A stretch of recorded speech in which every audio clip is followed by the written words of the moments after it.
Please give a warm Georgia Tech welcome to our guest, Mr. Derek Smith. Thank you, Katie. Good afternoon. This is really a great pleasure for me to have the chance to come back to Georgia Tech and spend a little time with you today. But I've actually got to thank you because it's even given me more of an opportunity to reflect back on kind of my life's journey since I was a student here some 30 years ago at Georgia Tech. And I can tell you that I could have never imagined the extraordinary people that I would have the opportunity to meet, the places that I would be able to visit, the situations that I would be involved in that would ultimately impact this country and, in certain cases, situations around the world, and accomplish as part of a team some things that just simply never were in my imagination when I was a student. And I can tell you, I had very lofty goals and I had great self-confidence in what I thought I was able to do. But the world that's unfolded on that journey has really been one that I have been extraordinarily blessed to be a participant. In a few minutes, I'm going to ask you to join me on a journey as we look to create what I call a human renaissance in a technology-driven world. But before I do that, I want to kind of start with really where we are today. See if I can get this thing. Oh, yeah, okay.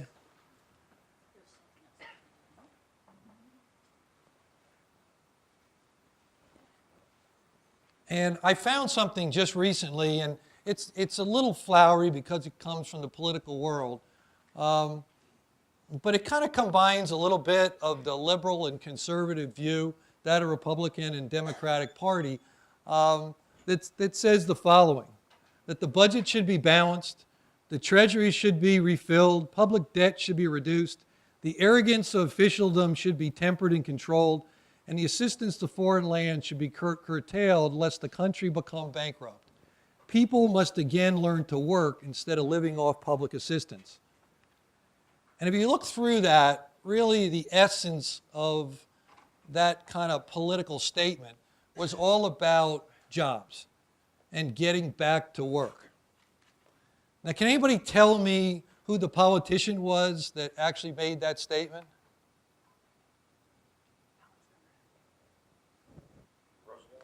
Roosevelt? It's a good guess. Anybody else want to take a stab at it? Cicero in 55 BC. Now think about that for a moment. In over 2,000 years, we end up right back with the same kind of problems that have existed in the world in that period of time. Now, what does that tell you about human progress and human advancement? That we really haven't, as a society, in many ways, solved some of the world's most significant and important problems. I'm at heart a technologist and a futurist. And I have every instinct to want to get right to the point and tell you why I believe that a human renaissance in a technology-driven world is so important for society and for the growth of really human history. But I had reflect on another piece of advice that I got when I was very young. And it said, may you always look to the future with hope and anticipation, but remember and respect the past. And that came from my dad when I was 10 or 11 years old. And so before I really ask you to participate in this journey and kind of lay out why I think it's so important, I really want to reflect and give you one perspective on my personal journey and why I feel as I do. And second, to let you experience some of the things that I've been through, and hopefully they'll provide a learning environment for you. Because if we reflect back on Cicero, we really do need to look at the past and oftentimes there's so much we can learn from it that we will quickly pass by, really all too often. Let me go back. I'm not going to talk to you about my going to Penn State, where I had my undergraduate degree in computer science in the 70s. I'll skip quickly past the time I was here at Georgia Tech and got my MSIM degree, and even the first decade of my career. I'm now in my early 30s, and I'm Chief Financial Officer for one of the really special companies headquartered here in Atlanta called Equifax. And I'm called in by the Chief Executive Officer, and I'm offered a job. Now, I want you to think as I talk about this, would you take the job? Now, Equifax had 3 operating businesses, 2 of which ran extraordinarily well, and then there was a third one, serving the pedestrian insurance industry, providing arms and legs around the country to do various inspection-related and other risk management services on behalf of the insurance industry. We had 15,000 employees, and the average age of those employees were 55 plus. Now, that's not to suggest that employees who are 55 aren't capable and competent, but there are a lot of labor laws that impact what you can do when you're reorganizing a workforce, when you have people that have that much experience as part of the tenure of the business. The revenue was several $100 million. It was declining 15% annually. Our cash flow was negative, and we were losing tens of millions of dollars. And the economic reality was that we valued the enterprise at a negative $50 million, or $50 million in essence was what it was going to take to shut down the business. Now, how many of you, just quick show of hands, would like to step in and run that business? Nobody? Well, to tell you the truth, had I understood how bad it was, in hindsight, I wouldn't have taken the job either. But I didn't realize that, and as we all do, we think we can accomplish things that maybe we're too foolish to recognize that we can't, and I decided to step into the business. The truth is, 2 executives had lost their careers in running this business over the last 5 to 10 year period of time. And the key word for me was, was I going to have a future? And then the second part was, could we create a compelling future for this business? Fortunately, I have a great friend and associate who I'm going to introduce to you later as part of later in the presentation, called Dr. Mike Cammey. And Dr. Cammey sent me a quote to kind of help me as I was searching for how to deal with this kind of very difficult business and economic environment. And it was from Oliver Wendell Holmes. It said, I would not give anything for simplicity on this side of complexity, but I would give everything for simplicity on the other side of complexity. I can tell you that one quote is one of the most important pieces of advice I ever got in my business career. The bottom of the letter, it also said, there's a simple solution for every complex problem, and it's usually wrong. So what do? This was the mid-1990s, and we were approaching the new millennium.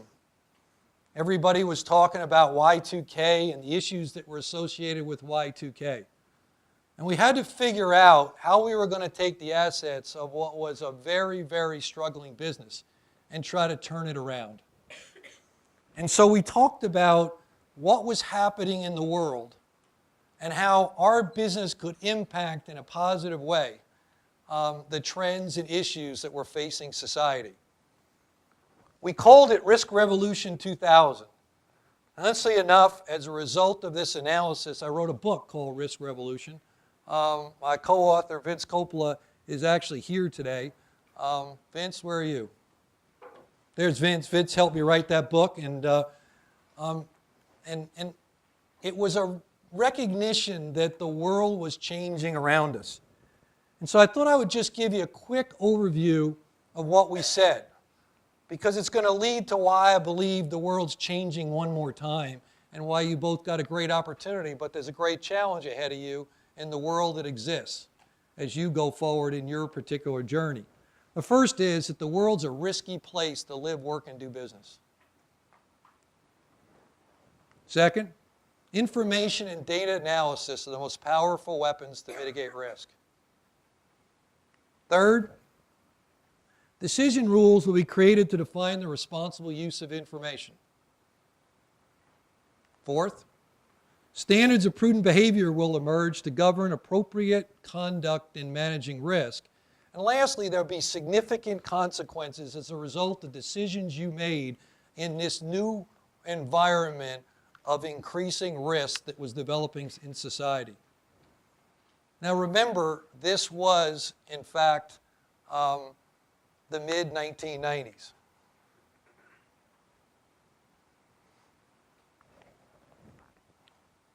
The key word, risk. The risk structures of society were changing around us, and most people weren't paying attention to it.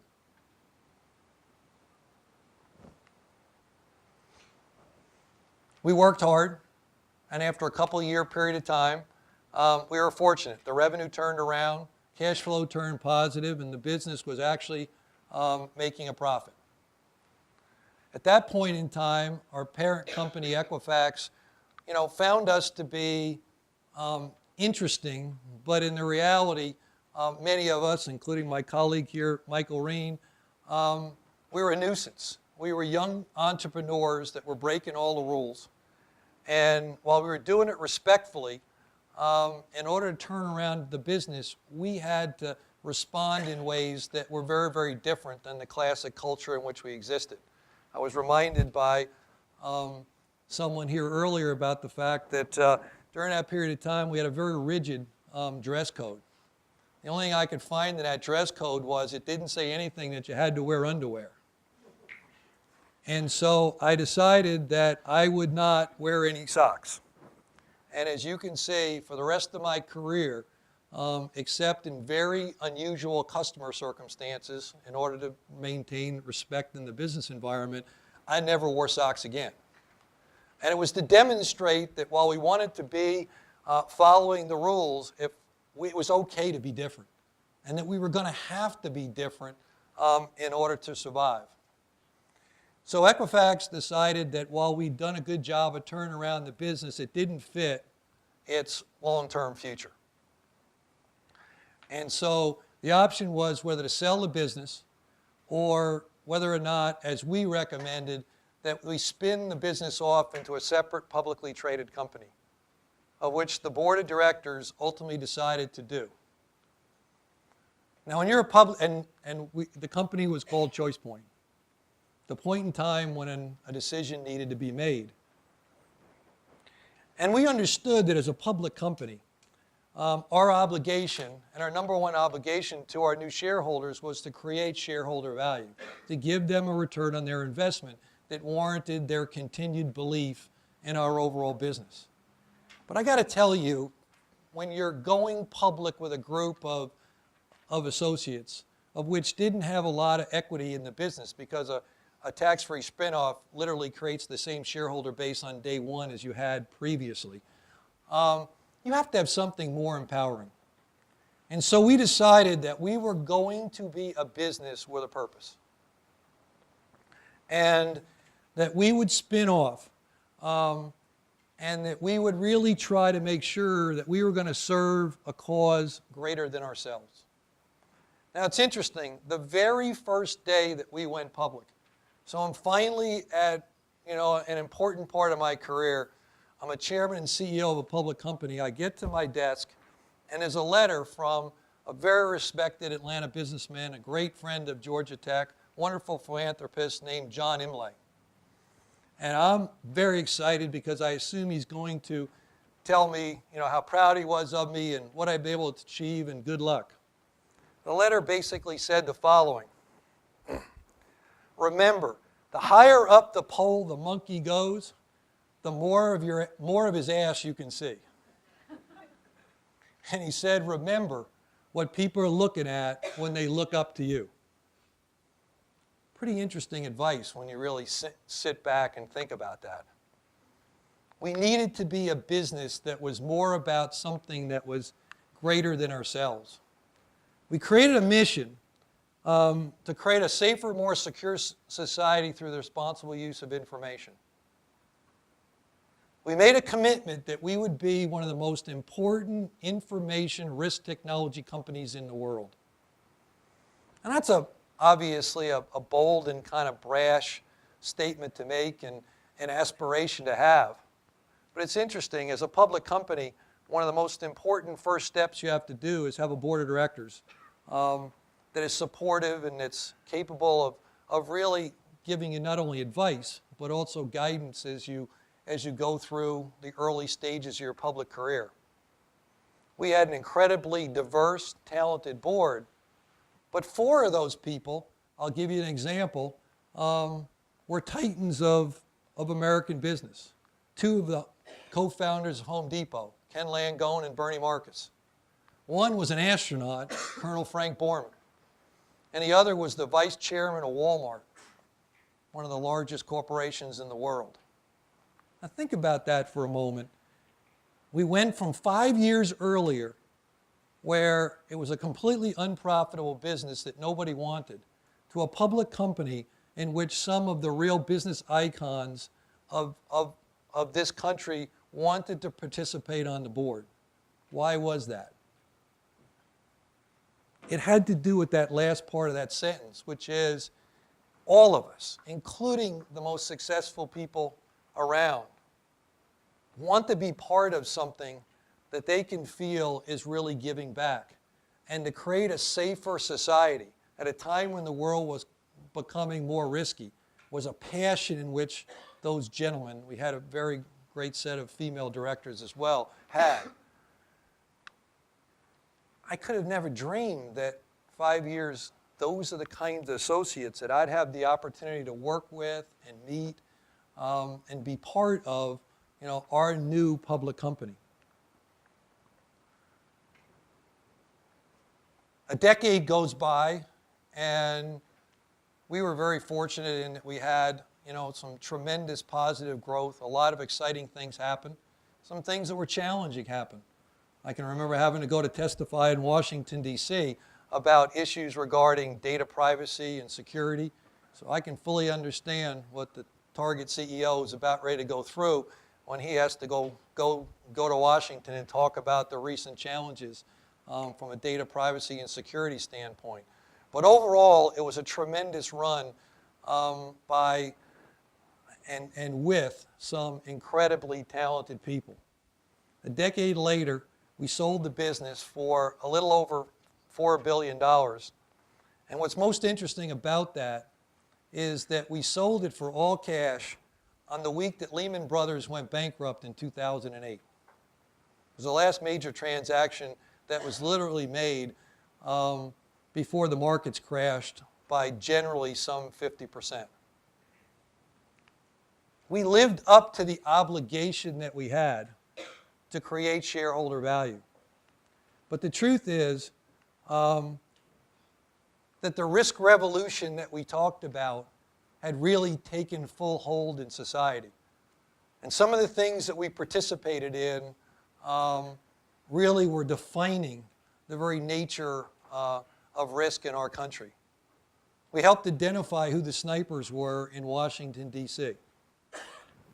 and helped the Maryland State Police capture those snipers. In the last 5 years, we brought back 1,000 kidnapped kids. One of them, initials MC, was kidnapped from his hospital when he was 1 day old. Now, can you imagine, as a young mother and father, 1 day into this exciting time of your life, finding out that somebody has entered the hospital, pretended to be you, and kidnapped your new baby? Fortunately, through data that we were able to acquire and other networking capabilities, we were able to locate the person who had taken the child, and he was brought back within 2 days. 1,000 kidnapped kids. It made a difference to who we were and what we're doing.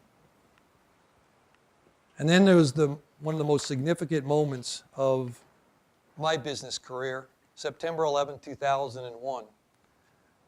Shortly thereafter from those tragic terrorist attacks, some 2 weeks, I was one of the few civilian people that was inside of the barricaded area when they were going through the excavation of the devastation that took place. I was there with former Police Commissioner Howard Safer. I can't describe to you how I felt. I can tell you what I saw, but I can't tell you the impact that it had on my life and the world that I saw that was evolving. Just 2 months later, we got the contract from the New York State Forensic Department for the DNA analysis for analyzing the bones and the bone samples that came out of that particular tragedy. We had a room that we called the bone room. And in that room were 30,000 tubes just like this, holding bone samples that were just small pieces of the remains of the victims of 9/11. We had to find through razor blades and hair combs and others DNA reference material to be able to create the DNA profile of potential victims and then match them against bones that were held in one of the 30,000 tubes. We identified over 1,800 people who had tragically died as part of that. You couldn't leave the bone room the same as when you walked into it. And so despite the financial success that ChoicePoint had, I was struggling. I was trying to understand what was going on in the world that could cause this situation to happen, that I could be seeing the real human impacts of this risk revolution that we talked about years before. And one of the conclusions that I came to was that we as a society were living in a new reality. And that reality is that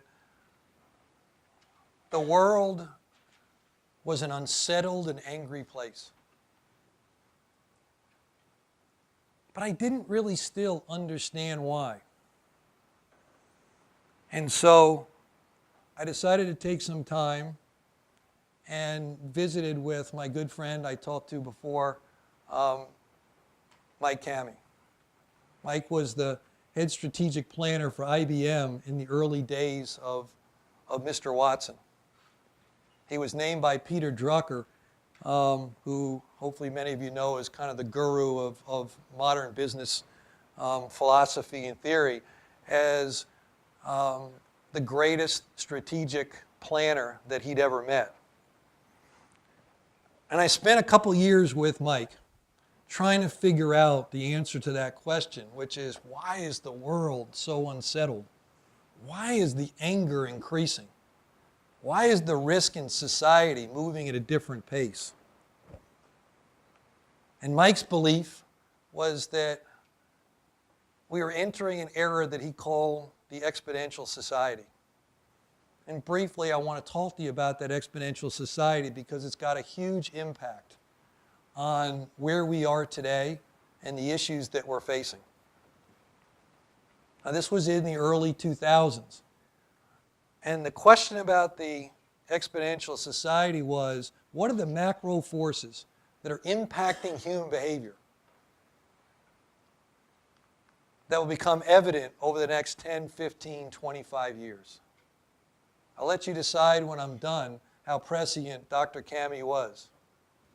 The first one, the compression of time. Everything is moving faster.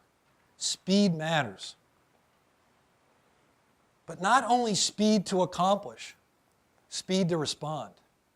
Because the world was changing in a way that you couldn't predict it, and therefore, the faster you could move in response, he believed, the more critical your ability to deal with the future that was unfolding. The second one, the amplitude of radical change. I don't know how many of you read the book, The Black Swan. It talks about probability distributions of radical change. And the theory is that these black swan events occur infrequently, but they're part of an inevitable cycle of risk and change. The only problem is that in this era, the black swan is becoming a regular event. And that in fact, the 100-year event is happening every year, every 5 years. The third one was the speed of human mobility and connectivity. We can be anywhere in the world and gone again in 24 hours. We can be connected with anyone around the world with perfect information and the ability to move massive amounts of resources. It's never been true in human history before. We were in at the time what a lot of people would call the information age. And what we believed was that we were going to leave the information age and we were going to move to the attention age. Because there was so much information that was available that it was a much more difficult challenge to get your attention than it was to drive information to you that might be necessary to help you make a decision. Because no matter how much information that I had, if you weren't paying attention, it was irrelevant. And at the same time, that influence that generally was under command and control structures, whether that was in business or in governments or in communities, was going to shift from a centralized environment to a very decentralized, asynchronous environment. Something called the death of place. I'll ask you another couple of questions. Place has always been very important in our lives. It's where most of our culture, most of our values, most of our moral beliefs are given from generation to generation. Where are some of the key places through human history where that cultural, moral value transfer takes place? Anyone? That's exactly right. The religious institution in the church is exactly one. How about another? Yes? The home, family, that's correct, home. All right? So the home, the church, there's two more that are kind of central to issues throughout human history. School, very good. Okay? School. The last one's a little more complex, but we'll see. Government? That's exactly right. Nation states. Very good. All right? The home, the church, the school, and the nation state. The belief was that, number one, the home's becoming more of a glorified hotel. You eat, you sleep, you plug in your computer. There are more people that actually attend religious services either through television or online than actually go to the physical church in today's world. In many cases, the school is so riddled with rules and issues and concerns that voicing certain value kinds of questions has been taken out of the school curriculum and concerns. And the nation state, which used to be able to control a message, is now have influence that comes in that overwhelms any government's ability to singularly influence its population. The death of place. We now get that cultural interchange from places like Facebook, Twitter, Pinterest. A whole change in how the cultural transfer of values, wisdom, and knowledge would take place. And the last one is the power of destruction. That we live in a world where the ability to destroy on a physical, financial, and emotional standpoint, once reserved for the mightiest of nations and armies, is now in the hands of small groups and individuals. The Exponential Society, you can be anywhere at any time. Change happening dramatically. The ability to transfer resources any place. Connected with others. The ability to influence people on unprecedented levels, different mechanisms in which to transfer value, and the ability to destroy on levels that human history had never found evident except in very centralized powers. An extraordinarily different world that Mike predicted in the early 2000s. We're now, almost 15 years into that. And I would suggest that the world he saw coming was very true. Can anybody tell me what the driver is of almost all of those changes based on the Exponential Society? That's correct. Technology. All right? It's the exponential growth and change of technology has been the single greatest influence on changing the risk structures in our society. And here I'm going to say something that is going to look like hyperbole, but I believe this with every part of my fabric. The greatest challenge facing society today, the single greatest challenge, is the unrelenting technological advancement and the human capacity, we as people, to deal with its often unpredictable consequences. Technology is growing at an exponential rate, and we're growing at a human genetic rate. And despite great advances in education and communication and the like, we still cannot keep up with that particular curve. And it's created an alarming gap. If we'll think about a moment, when technology and what we know how to do with it are in sync, we live in great abundance. It really aids what we're doing and advances the state of human progress. But is one's ability to deal with what's happening in the technological world around them starts to get further and further than one's ability to understand it, things change radically. The first thing that happens is that we kind of get busy because we don't really want to have to deal with it. So we kind of ignore it, we kind of distract ourselves, and it gives us some kind of a comfort. We go from there to something called indifference. Now, if those of you have followed the Pope lately, he's talked about a society that is becoming increasingly indifferent to the challenges, particularly of the poor and the disadvantaged in our society.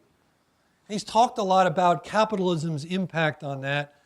And while I won't agree or disagree with that, I will tell you that I believe that so much of the indifference in the world comes from this gap between what technology can do, and not simply those that understand technology, but from how we deal with it on a one-on-one personal level. When the gap is too great, we simply get numb. We get indifferent. We get introspective instead of looking at some of the greater issues that go around us. And then ultimately, when technology and our ability to deal with it get way out of whack, we get fearful. And in the case of many nation states, religious and cultural philosophies, when it gets completely uncontrollable, we end up in violence. And I would suggest to you, as I will in a few minutes, that while I am in no way suggesting that technology not only will, but that it should continue to grow in the exponential way in which it is headed today. It is that we are so focused on that curve of technology, And remember, I'm a technologist at heart. And if we don't deal with the human side of technology, that we will end up in a world that becomes more complex, more dangerous, and more difficult as the days go by. Technology has changed the underlying nature of risk. Not just risk from a personal standpoint, but for societal standpoint, but it's also changed the nature of success for individuals, businesses, governments, and societies. We live today in an era of super fast change. And there's some important implications to that. The most important I'd like you to think about is that world of the risk revolution that I talked about and the changes we saw in society has now moved from risk management to crisis mitigation. We are a world that moves and is motivated by crisis. It's got a radical change on both your personal lives, your business futures, and the world in which we live in. Now, I don't know if anybody knows what the Chinese symbol for crisis looks like, but there it is. It's made of actually two words. Does anybody know what that is? What? Opportunity is one, that's right. No?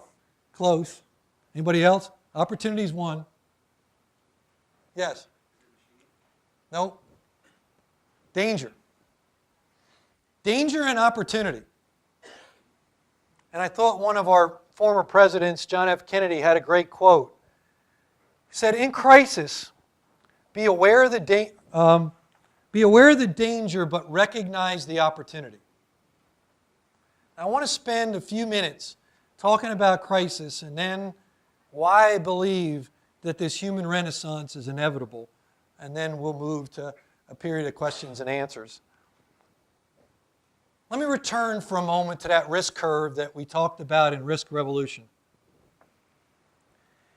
In this case, it's a little exaggerated in terms of its vertical growth.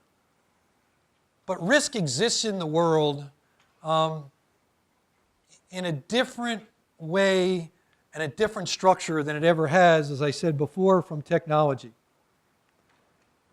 And here's what's happening. Because of the compression of time, because of this radical magnitude of change and its implications, all of us start managing our lives in smaller and smaller increments. Now, for those of you that are risk management experts, if you want to look at a risk curve and you're looking at a very small piece of that curve, where is the best point of utility? Where will you find yourself generally when you're looking at smaller and smaller increments across any curve?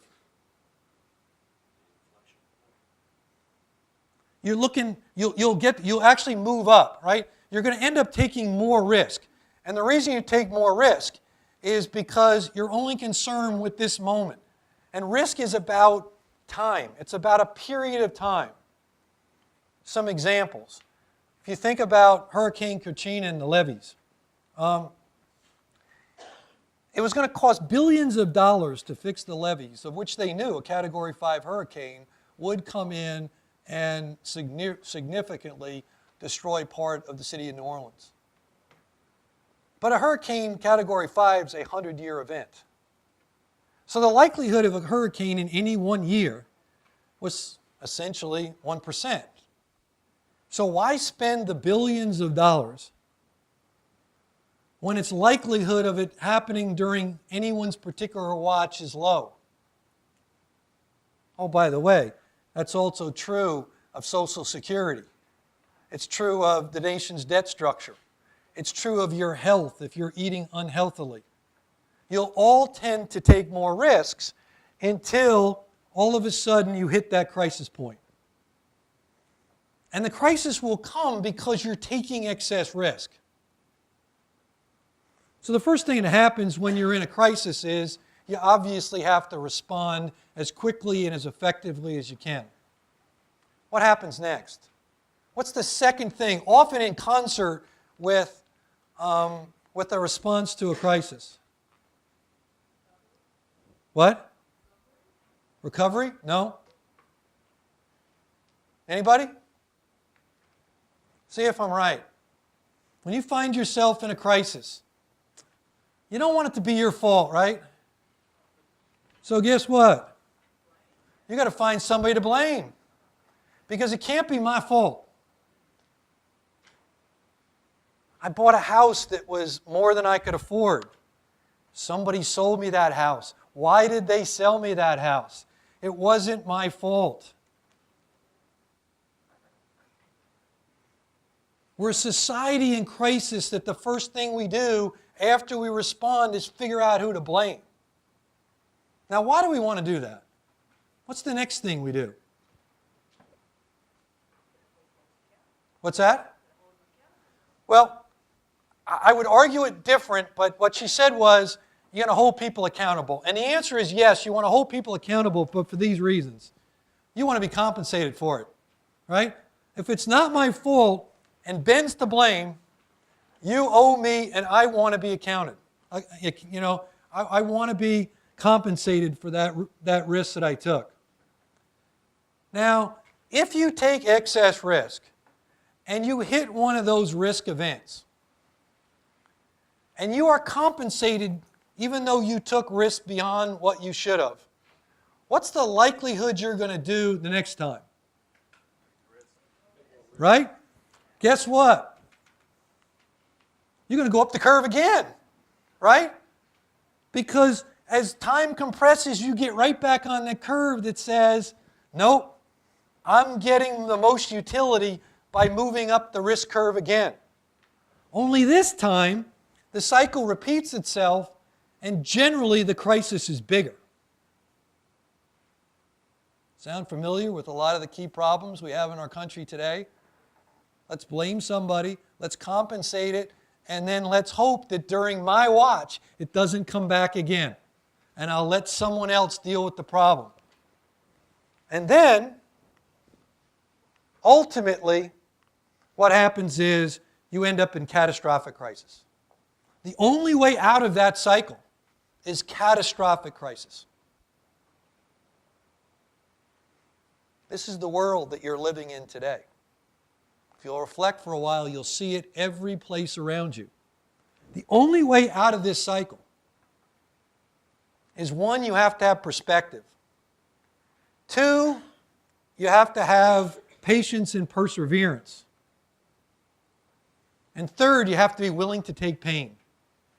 Because risk involves things not happening the way you want them to, so society and individuals can learn so that you don't take unnecessary risks again. But if we refuse to have a longer-term perspective, if we refuse to have patience in watching these things happen, and more important than else, none of us want to take the pain, the only way we're going to end up out of this cycle is through catastrophic crisis that is going to come into society today. I believe we're at an approaching inflection point. Risk is being driven by technology. Our responses is being driven by the human kind of need to make sure that someone else is accountable. The desire to take a shorter term perspective. And we're going to have to make a decision as a society.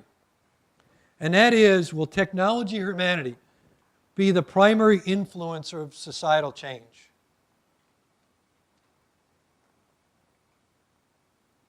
Will technology or humanity be the ultimate primary influencer of societal advancement? I wonder how often you've thought about that. I know how hard in a school like Georgia Tech we think about the technological question. How often do we think about the societal question? But here's the opportunity. And this is the journey I'd like to challenge all of you to think about and participate with me. And that is the opportunity inside of this crisis is that I believe we're at the dawn of a new era. Why? Because you can't live in constant crisis forever. The human body, the human experience simply cannot absorb it. And we don't have enough time to let our bodies transition, all right, in order to live in a state of constant crisis. And that is that there will be a new era. And it will be ushered in by a new human renaissance that will make our world for the better. What do I mean? It's going to take some extraordinary people. Informed and inspired people are the most important resource in solving these complex issues of our time. But unlike the first Renaissance, which was driven by poets and writers and artists and musicians, this human renaissance is going to be driven by technologists, engineers, and scientists. Because without an understanding of that top curve and the impact of what technology is, can, and will do to our lives, we simply can't understand how to deal with the societal questions that will face us. So you're at a tremendous point right now to make a choice as to whether or not you'll be one of those informed, enlightened people that are going to step up and usher us into this new era of a human renaissance. I think it's time for a new worldwide pioneer.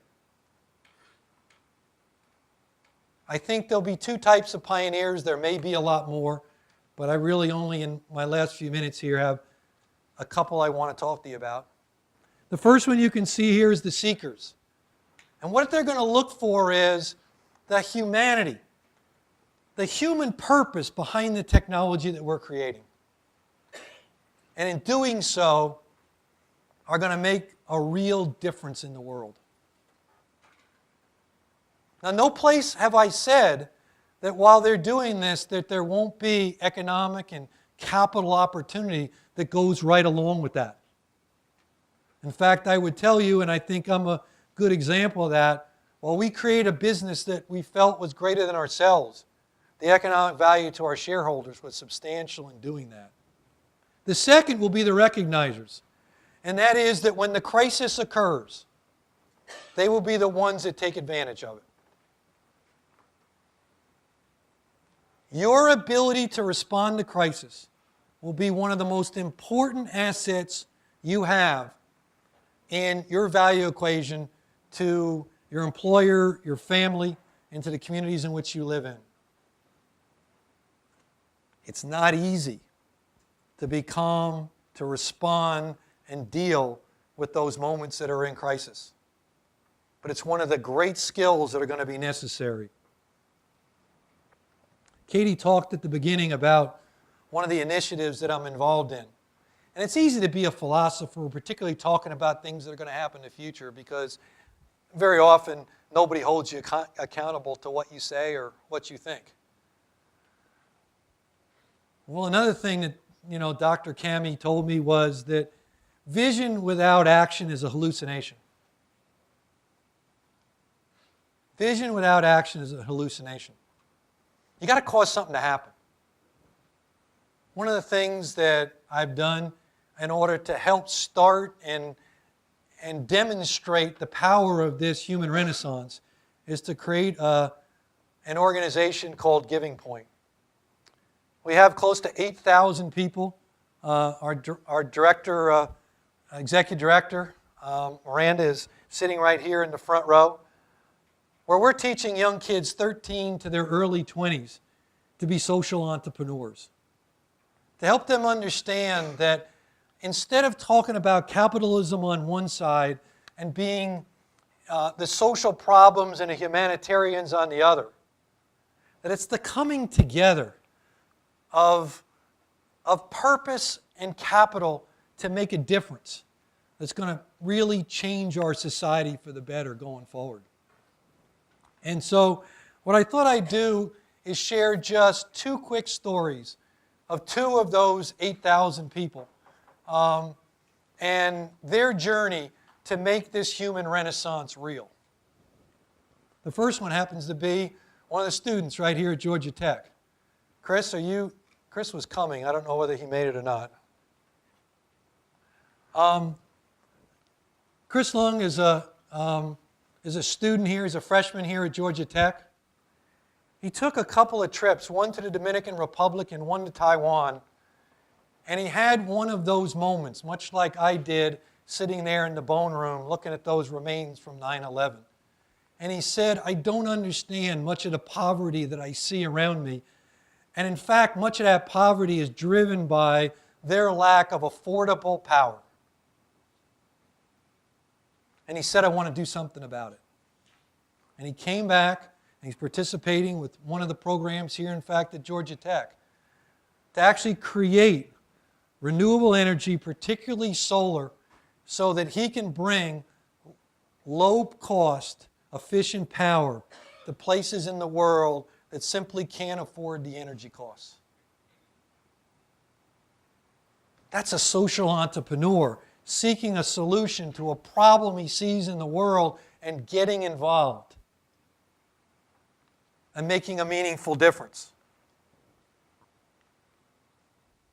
The second one is Kiana Raven. Kiana is now at Spelman College.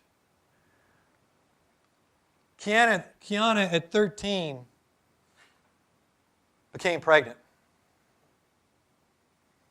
And she had a very, very difficult decision to make.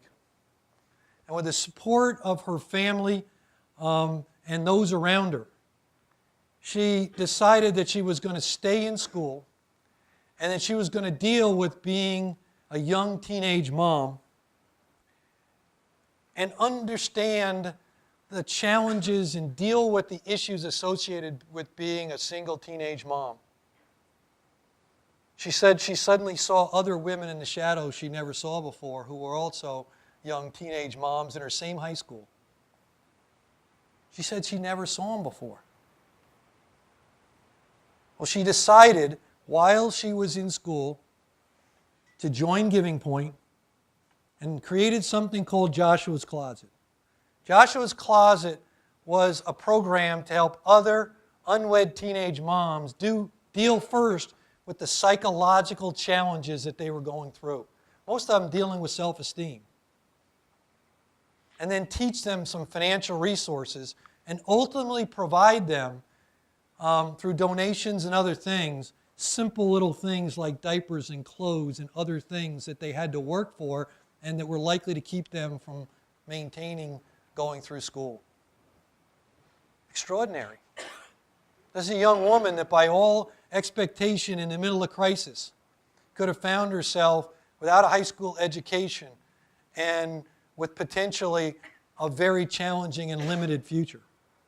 And what she did was instead create a not-for-profit and is impacting the lives of so many other women that she walked by every day and she said she never saw. The humanity underneath the society in which we live in today. It's possible. Not only is it possible, I think it's one of the most exciting opportunities that you have before you.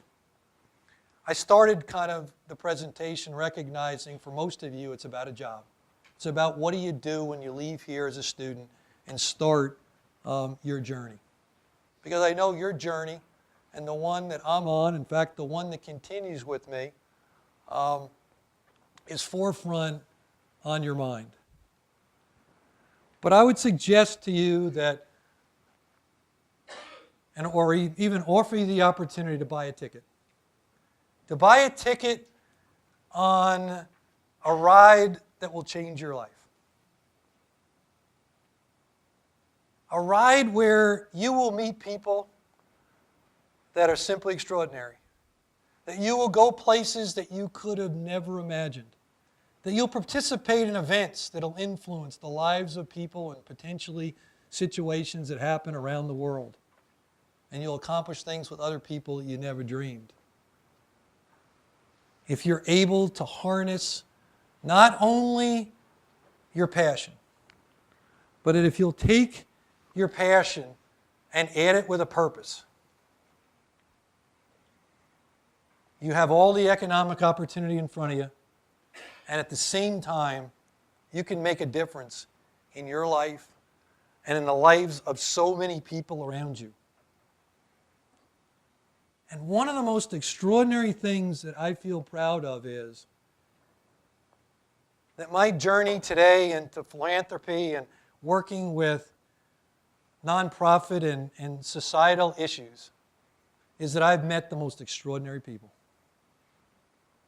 Incredible people.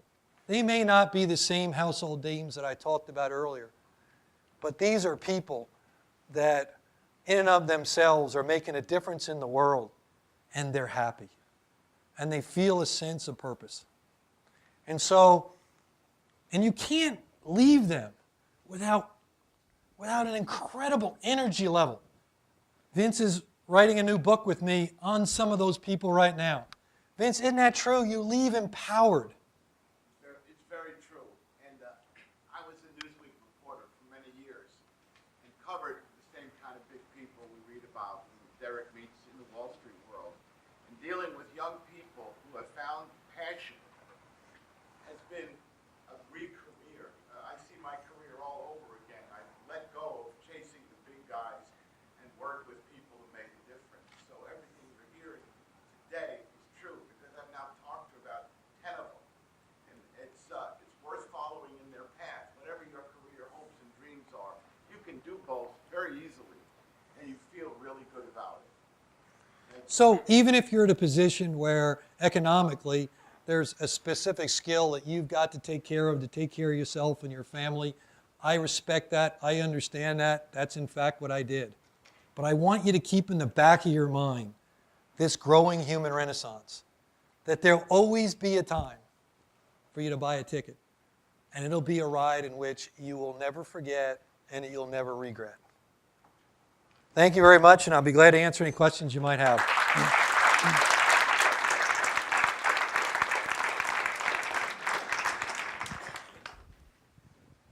Just got a question here, Derek. Hello, my name's Luke Snyder. I'm an alumnus here, and you've been very successful in the business world and the technology world, and now you're in it seems like the technology nonprofit. How and why did you start GivingPoint, and what's made it successful? We started, and I say it's not me, we started GivingPoint because of a recognition of the power of social entrepreneurship, and that very few young people had the guidance that they needed, that they have the passion to do good. And in fact, in many ways, they've seen society such that they want to participate in either a not-for-profit or a socially responsible place, but they truly don't know how to do it. The real challenge for most young people in the philanthropic world is that you're a free resource, all right? And it's a sad thing to say, but we harness the energy of young people to do our purpose, all right? And what we never ask is, what do you care about, all right? And help you fulfill your purpose and your passion. Right?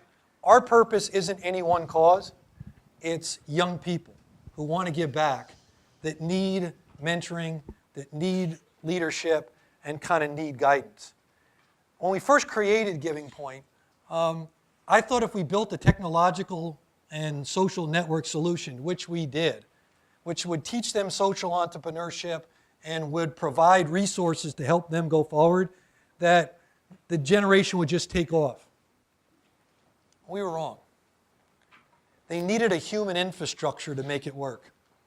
And when we matched people with technology and with the young energy and creating amazing things like happened with Chris and Kiana. So we created GivingPoint to help you follow your passion, not try to get you to follow mine. And that's really what the human renaissance is all about, your passions, all right? And one of the saddest things, if I've got a minute here, is when I go around and talk to a lot of people about social entrepreneurship, I ask them the following question: what are you passionate about? Not very many people can answer it in a real thoughtful way. And I'd encourage you, if you take nothing else out of our few minutes together today, figure it out. What are you passionate about?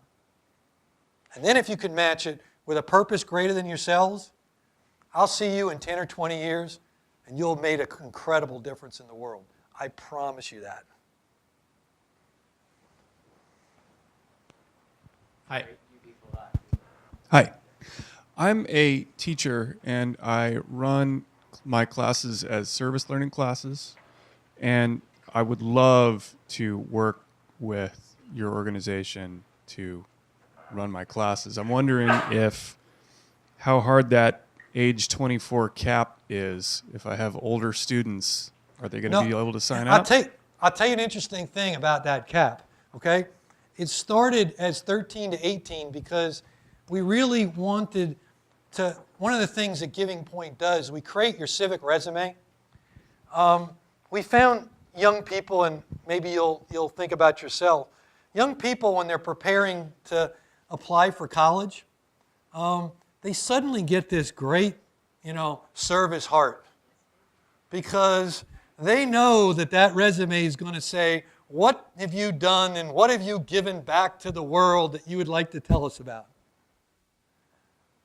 And what GivingPoint does is it tracks as your social service and creates an actual resume that's validated and verified, that says these are the things that you worked on when you were 13, 15. It tracks the number of hours. It tracks the money you raised.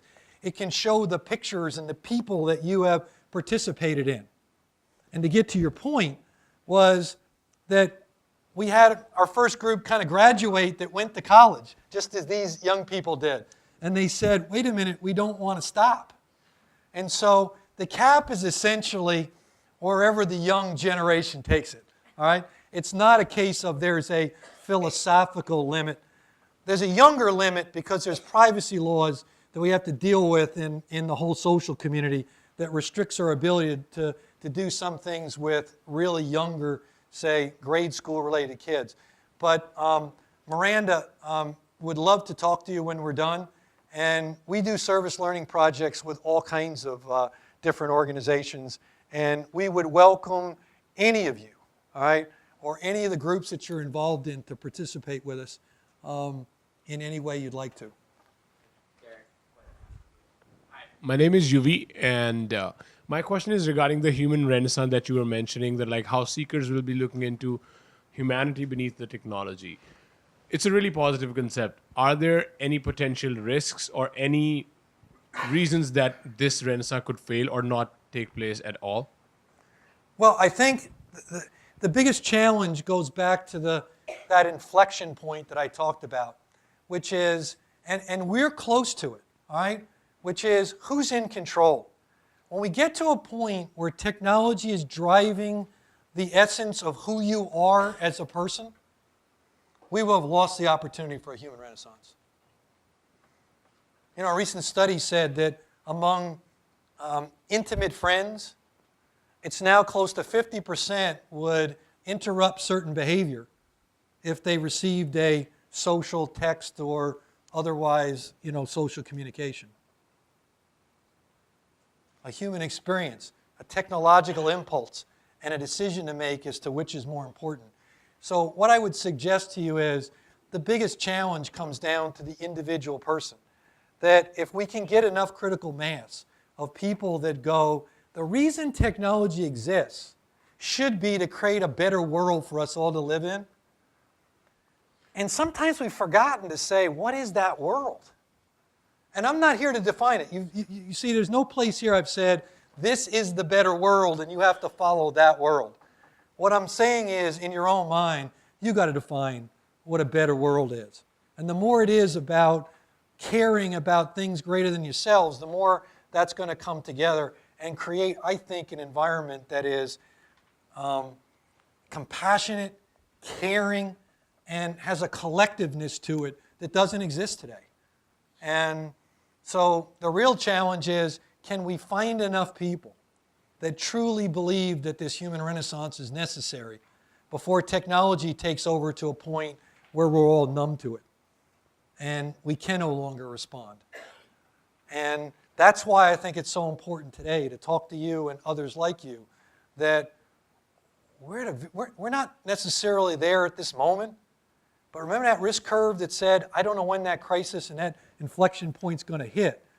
And I encourage you all to think about that. Hopefully it'll never happen. The positive side, if I can end your question on it, is throughout human history, we've always managed to find those great pioneers that despite all odds changed the course of human history for the better. And I believe it's going to happen again. I don't know who they are, but I'd like to find them, and I'd like to say at some point I at least knew them or participated and helped them think about the problem. Derek, I have one last question from myself, actually. I want to talk about your socks. Yep. So I would qualify it as an act of rebellion, possibly a small act of rebellion, but certainly a risk. So you've talked a little bit about risk today.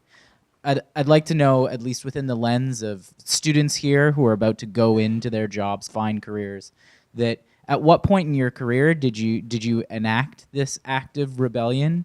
And if you had any advice for the students in terms of should they actually act in a small way, a little bit in a rebellious way? Okay. The way that came about, where I stopped wearing socks, was that I knew at that time of, in essence, business crisis that we were underway, that if I looked the same as everybody else that was going to deliver the message, regardless of whatever that message was, that they weren't going to listen to the message. Because I was going to look and act like everyone that had come before me. Maybe a little younger, maybe a little different. I had to show them that I wasn't the same. And that I wasn't afraid, in the context of looking at everyone else, that being different was okay. All right? And in fact, it was encouraged. And while I tried to be respectful about it, you're exactly right. It was saying, I'm going to do it differently. We're not going to do it the same. And in your own individual ways, you're going to have to do it differently too. And the more anyone, whether it's a company or society, says you have to conform without you understanding why, simply because it's the way it works, then you're going to give up a lot of not only your individuality, but you're going to give up a lot of your opportunity to lead, to impress, and to ultimately create change. I mean, change is good. It's hard. It's difficult. Super fast change can be very complex, as I said before. But don't be afraid to be yourself. And here's the real key. Most people don't want to change. So the fact that you do, they don't even really take you on. All right? They really don't. All right? And deep down, they kind of go, wow, I wish I had the guts to do that. You know? I wish it was okay that I did that. And I can tell you that it's empowering, right? I mean, it's, I don't know where was the young lady that talked about my socks? Is that right? There you are, right? So, was your dad? Yes. Okay, so before she came today, heard that I was speaking, her dad said, find out if he's wearing his socks, okay? That started years ago, but it's carried on now. And for the entire career, I couldn't put socks on in the office because they would have said, uh-oh, something's happened. All right? So it's a great point. All right? Be respectful, okay? I mean, I didn't do something that was so, out of the box that people dismissed me as being.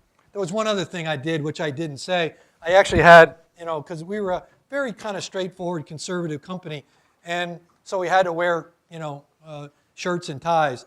if I would have opened up, now I've got a logo, but if I opened up, I actually had a logo of Mickey Mouse on my on all of my shirts too. Because to me, Mickey Mouse represented imagination, innovation, and fun. And so when I left all these discussions, every one of them said, I'm not sure what he said, but he sure is different. And maybe we ought to at least pay attention to what he's doing. And I encourage every one of you. You know, social entrepreneurialism, this kind of, you know, human renaissance, it's different, right? And people are going to say, wait a minute now, you know, this is the time for your, you know, it's all about capitalism. It's all about you. It's all about how much you can acquire. And it may be for you. I'm not here to criticize that. But if you're that person that wants to be a little different and follow a new path, I mean, take off your socks. It's okay, all right? I mean, do something a little bit different. And now, literally, thousands of people know me by nothing more than the fact I don't wear any socks. And that's okay. You know what? And I kind of enjoy it. It's kind of fun. Yep. Derek, so it appears there's one last question. Bud, yes? okay. Is it quick? Figured out, they've done a great job of figuring out how to assimilate data, analyze it, do it all for the greater good. It's been great for you. Tell us quickly about your Game of Golf Institute, how you're having fun with that, and how data is changing the world. Yeah, very quickly, what Ben asked about was, well, then why are you involved in something called the Game of Golf Institute? And actually, it goes right back to this interesting question about my socks, all right? Because the truth is that golf is one of the most traditional, policy-laden, yet magnificent sports that has taught me lessons about life that I can't, you know, possibly relate to you. It's brought me my social network and so many of great experiences. But the game has not decided to embrace the technological revolution.